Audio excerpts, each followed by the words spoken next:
Hello and welcome to the profession 365 guys. Russia के president Vladimir Putin, जिनको दुनिया एक पावरफुल और कंट्रोवर्शियल लीडर के तौर पे देखती है, वो अब ब्राजील के ब्रिक्स समिट 2025 में शामिल नहीं होंगे। जी हाँ, बड़ी खबर है ये। व्लादिमीर पुतिन ब्राजील के ब्रिक्स समिट 2025 में शिरकत नहीं करेंगे। ये कोई छोटी मोटी बात नहीं है दोस्तों, ये बहुत बड़ी बात है। पुतिन यहाँ पर एब्सेंट होंगे और वजह यह है कि इंटरनेशनल क्रिमिनल कोर्ट का अरेस्ट वारंट आज भी व्लादिमीर पुतिन पर लगा हुआ है। इतने साल से ये लगा हुआ है, हटा नहीं है। पुतिन को कई सारे दिक्कतें आ रही है जाने आने में, तो अरेस्ट वारंट के चलते पुतिन नहीं आ पाएंगे। कभी कभी ना डिप्लोमेटिक इम्यूनिटी लीगल जोन्स में आकर फंस जाती है दोस्तों। डिप्लोमेटिक इम्यूनिटी साथ भी देना बहुत बड़ी बात है। तो चलिए शुरू करते हैं और समझते हैं कि पुतिन क्यों ब्राजील से डिस्टेंस बना रहे हैं। हालांकि पुतिन यहाँ पर आ सकते हैं, पुतिन इसको बाईपास कर सकते हैं, लेकिन पुतिन नहीं आ रहे। और सबसे इम्पोर्टेंट बात, इंडिया सिचुएशन को कैसा फायदा उठा सकता है। तो चलिए शुरू करते हैं। गाइस, सीन कुछ ऐसा हुआ है। ब्रिक्स समिट 2025 होने वाला है 6 से 7 जुलाई को, ठीक है। अब ब्रिक्स समिट 2025 को ब्राजील होस्ट कर रहा है।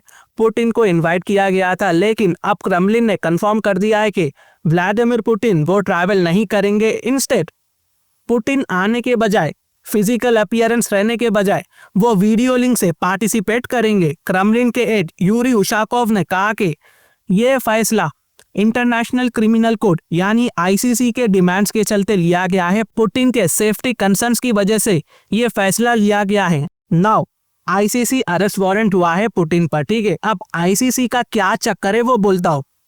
ये बहुत पुरानी स्टोरी है। मार्च 2023 में आईसीसी ने पुतिन के खिलाफ अरेस्ट वारंट को इशू किया था, जिसमें व्लादिमीर पुतिन पर यह इल्जाम लगाया गया है कि वो यूक्रेन से इलीगली यूक्रेनियन बच्चों को रशिया ला रहे हैं किडनैप कर। बेसिकली किडनैपिंग और वॉर क्रिमिनल के चार्जेस पुतिन पर लगाए गए और इसके चलते वेस्टर्न कंट्रीज ने यहाँ पर एक अरेस्ट वारंट इशू किया पुतिन के खिलाफ। वेरास रशिया ने इन सारे एलिगेशंस और इल्जामात को कंप्लीटली रिजेक्ट किया है।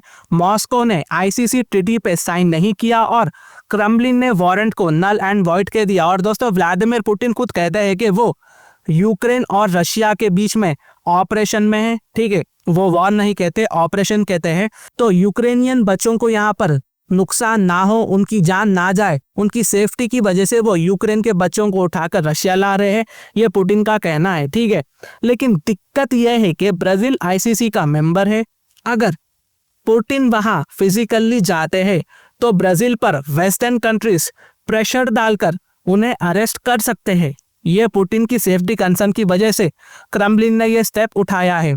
लेकिन दोस्तों, ये जो सिचुएशन है ना, पुतिन के लिए आगे कुआं पीछे खाई की जैसी सिचुएशन है। क्यों?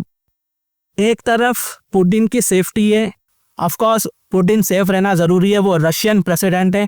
तो दूसरी तरफ यहाँ पर पुतिन का ब्रिक्स में रहना भी बहुत ज्यादा जरूरी है, ठीक है। क्योंकि ब्रिक्स समिट ऐसे टाइम पे हो रहा है जब डोनाल्ड ट्रम्प जैसे प्रो अमेरिकन लीडर पावर में है।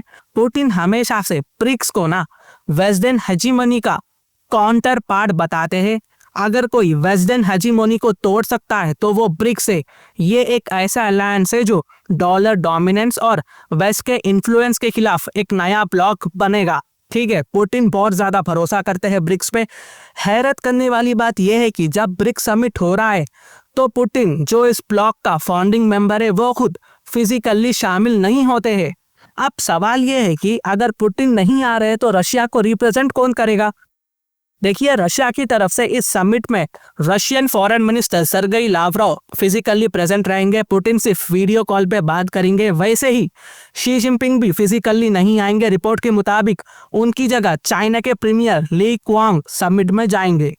और दोस्तों, शी जिनपिंग के रिलेटेड एक और एक रिपोर्ट ये भी निकल कर आ रही है कि शी जिनपिंग को बिल्कुल अच्छा नहीं दिख रहा है कि ब्राजील ने पीएम मोदी के लिए स्पेशली स्टेट डिनर प्रोग्राम बनाया है। शी जिनपिंग बहुत ज्यादा नाराज है ब्राजील के इस मूव से, तो इसलिए शी जिनपिंग नहीं आने की वजहों में ये भी शामिल है।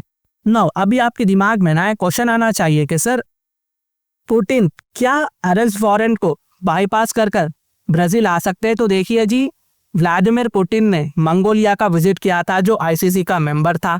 अगर पुतिन मंगोलिया जा सकते हैं, ठीक है, तो पुतिन ब्राजील क्यों नहीं आ सकते, ये एक बहुत बड़ा सवाल है। ऑफ कोर्स जब पुतिन मंगोलिया आए तो मंगोलिया पर इंटरनेशनल प्रेशर, यूरोप यूनियन का प्रेशर, आईसीसी का प्रेशर बहुत ज़्यादा था, लेकिन चाइना की डर की वजह से मंगोलिया ने कुछ नहीं किया, क्योंकि चाइना मंगोलिया बॉर्डर के एरिया है, दोनों के आपस में बॉर्डर लगते हैं। तो आप समझ सकते हैं ना, व्लादिमीर पुतिन नहीं आने की वजहों में शी जिनपिंग भी शामिल है। अगर शी जिनपिंग आते हैं तो हो सकता था कि व्लादिमीर पुतिन भी आ जाए। तो आप समझ जाओ, पुतिन फिजिकली ब्रिक्स समिट में शामिल नहीं होंगे, वजह आईसीसी का अरेस्ट वारंट है और ब्राजील आईसीसी का मेंबर है, और रशिया की रिप्रेजेंटेशन सर्गेई लावरोव करेंगे, पुतिन वीडियो कॉल से बात करेंगे, चाइना भी फिजिकल नहीं जा रहा है। हो सकता है कि शी जिनपिंग भी वीडियो कॉल कर बात कर ले और इनकी जगह ली क्वांग रिप्रेजेंट करेंगे चाइना को।